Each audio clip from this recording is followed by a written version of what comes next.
बात कर लेते हैं यूको बैंक के मैनेजमेंट से। और क्वार्टर वन में कंपनी की ब्याज आय करीब करीब 7% और मुनाफा 10% बढ़ा है। एसेट क्वालिटी और प्रोविजन में भी देखें तो आप सुधार रहा है। नतीजों और ग्रोथ आउटलुक पर बातचीत करने के लिए हमारे साथ जुड़ रहे हैं बैंक के MD and CEO Ashwini Kumar ji. Ashwini ji, बहुत स्वागत है सीएनबीसी आवाज़ पर। Very good morning to you. जैसा कि मैं रीडिंग भी दे रही थी, अच्छे रहे नतीजे क्वार्टर वन में। अगर आप देखें इसके पीछे के की ड्राइवर्स कौन से रहे? देखिए, क्वार्टर वन में हमारा जो ओवरऑल जो डिपॉजिट ग्रोथ 11% से ऊपर रही, और एडवांसेस की ग्रोथ हमारी 16% से ऊपर रही, 16.5% के आसपास। और एडवांसेस की ग्रोथ में यदि आप देखेंगे तो रिटेल सेगमेंट हमारा 30% से ग्रो हुआ।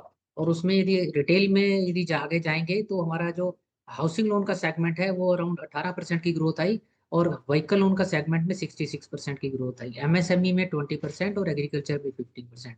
ये तो रहे थे हमारे ग्रोथ के जो इंजन्स थे, जिन्होंने इस क्वार्टर के अंदर हमारे ग्रोथ को दिया, बहुत मजबूती दी। और जहां तक ऑपरेटिंग प्रॉफिट में भी हमारी जो ग्रोथ और नेट प्रॉफिट में भी ग्रोथ, उसके लिए हमारा जो नेट इंटरेस्ट इनकम की जो ग्रोथ आई वो एक कंट्रीब्यूटर रहा। नॉन इंटरेस्ट इनकम में भी 20% की ग्रोथ आई, वो कंट्रीब्यूटर रहा। हमारी ट्रेजरी इनकम में भी ग्रोथ आई, वो भी एक कंट्रीब्यूटर रहा। सो ओवरऑल यदि आप देखेंगे तो पूरा होलसम कंट्रीब्यूशन रहा, बहुत सारे वर्टिकल्स का, बहुत सारे पैरामीटर्स का, जिसकी वजह से इस क्वार्टर के अंदर हमारी अच्छी ग्रोथ देखने को मिली। बिल्कुल, आंकड़े वो तस्दीक कर रहे हैं अश्विनी जी। अश्विनी जी, एसेट क्वालिटी के मोर्चों पर सवाल पूछना चाहूँगी। एसेट क्वालिटी को लेकर आपका क्या नज़रिया है, और ये भी ठीक ठाक रही, क्या आने वाले क्वार्टर्स में सस्टेन करेगा? देखिए, एसेट क्वालिटी यदि आप बैंक की देखेंगे तो ग्रॉस एनपीए बैंक का पिछले 7-8 क्वार्टर, बल्कि मैं तो कहूँगा 3-4 साल से देख सकते हैं, हर क्वार्टर में एसेट क्वालिटी इंप्रूव हो रही है। और ये ट्रेंड अभी इस क्वार्टर में भी कंटिन्यू रहा। पिछले क्वार्टर में, पिछले साल हमारा जो ग्रॉस एनपीए था वो पिछले क्वार्टर में 2.69, अभी 2.63। हमने एक गाइडेंस दिया है 2.50 का। नेट एनपीए का गाइडेंस हमारा 0.35 का है। और 0.35 के अगेंस्ट में इसी क्वार्टर में हमारे जो नेट एनपीए की जो रेशो है 0.45 हमने अचीव कर लिया। अभी हमारे पास 3 क्वार्टर है, और ये ट्रेंड कंटिन्यू रहेगा। इसके पीछे दो कारण हैं।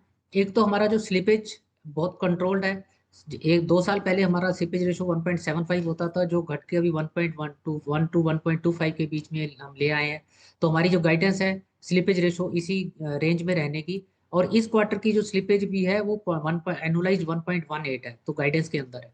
दूसरा फैक्टर ये है, जो हमारी जो रिकवरी और अपग्रेडेशन है, overall total recovery and upgradation slippage से ज्यादा चल रही है। तो सेम मोमेंटम हम एक्सपेक्ट करते हैं कंटिन्यू करने के लिए अगले क्वार्टर्स में भी। एंड अकॉर्डिंगली जो हमारा ग्रॉस एनपीए नेट एनपीए जो हमने प्रोजेक्ट किया है विद ए रिड्यूस्ड नंबर्स, वो हम लोग मेंटेन करेंगे और अचीव करेंगे। ओके, तो ठीक है, बहुत ऑप्टिमिस्टिक साउंड कर रहे हैं अश्विनी जी। बिल्कुल, हम भी यही चाहते हैं। लेकिन सवाल ये कि जिस तरीके से डिजिटल चैनल देखें आप, और एटीएम के बैंक के टोटल बिजनेस में कितना योगदान है, और इससे कस्टमर एंगेजमेंट में कितना बदलाव हुआ है?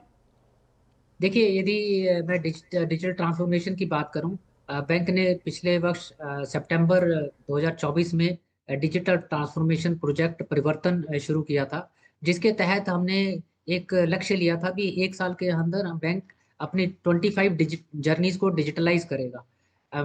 आपको मैं बताना चाहूंगा कि इस समय अभी तक हम 22 जर्नीज को डिजिटलाइज कर चुके हैं, और अभी 8 जर्नी और हमारी डिजिटलाइजेशन में यूएटी में आ गई हैं।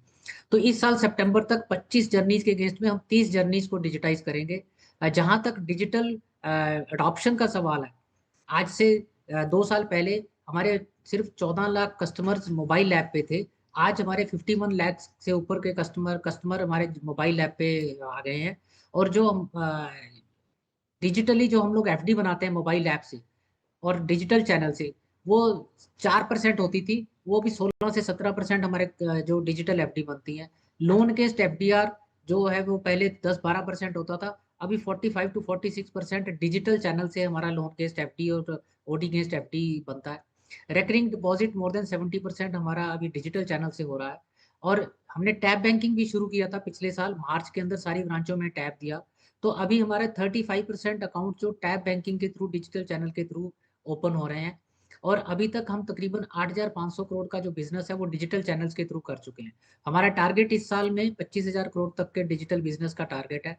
अभी हमने केसीसी भी ऑटो रिन्यूअल डिजिटल चैनल से सीसी रिन्यूअल 10 लाख तक का डिजिटल चैनल से करने का शुरू कर दिया है। तो ये पूरा साल अभी हमारा ये ट्रेंड चलता रहेगा।